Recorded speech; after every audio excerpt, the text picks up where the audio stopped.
Lord Mountbatten and his wife were England's greatest power couple, yet the FBI file on them hid bombshell secrets. Newspapers reported on the couple's constant affairs, but the files revealed their depravities went so much deeper than that.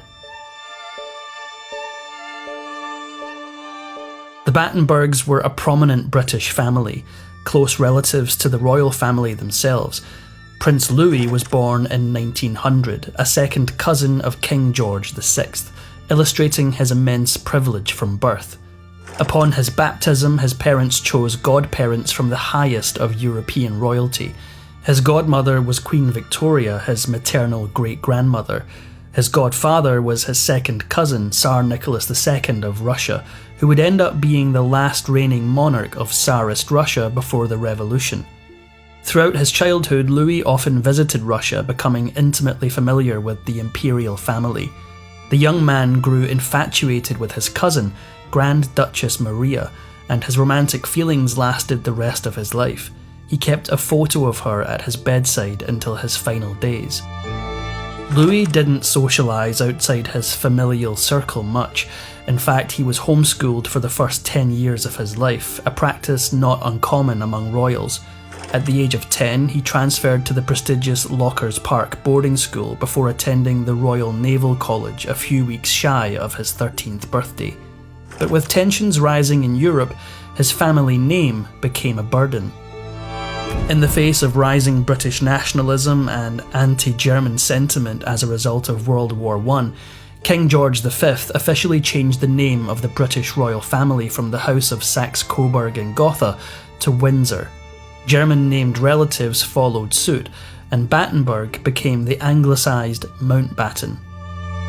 Louis enlisted in the Royal Navy at the age of just 16, taking a post as a midshipman on the battlecruiser HMS Lion.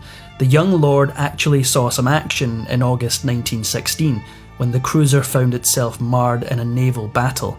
He transferred to the HMS Queen Elizabeth toward the end of the war, but as the conflict winded down, his ambitions grew.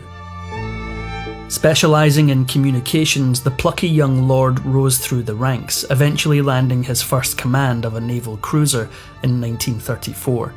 Of course, this wasn't due so much to skill as it was his connections. Shortly after World War I ended, Lord Mountbatten accompanied the future King Edward on a royal tour of Australia, and on subsequent tours to Japan and India.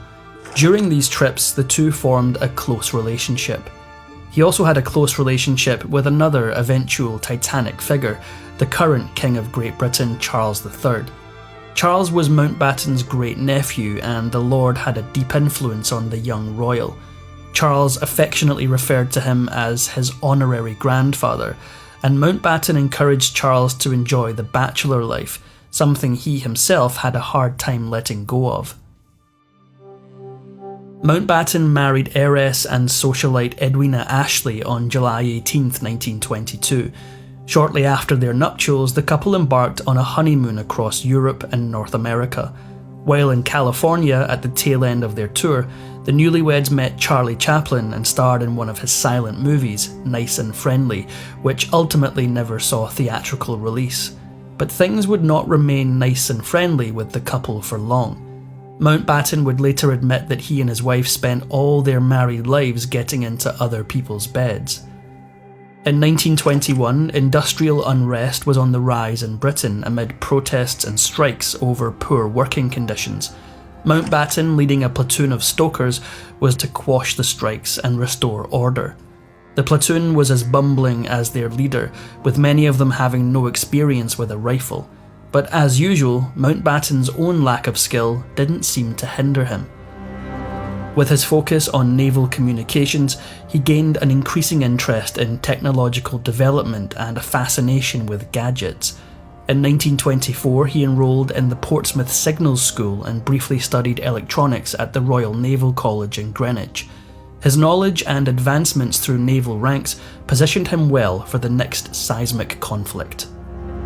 With the outbreak of World War II in 1939, Mountbatten took command of the HMS Kelly, a vessel which became known for its exciting exploits.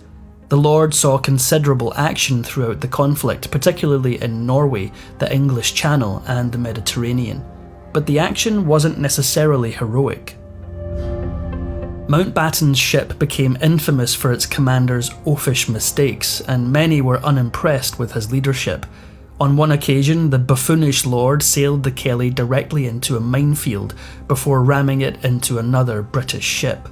His bumbling command earned Mountbatten the nickname the Master of Disaster. Clearly in his role because of his social position, Lord Mountbatten nonetheless managed to launder his reputation through his connections.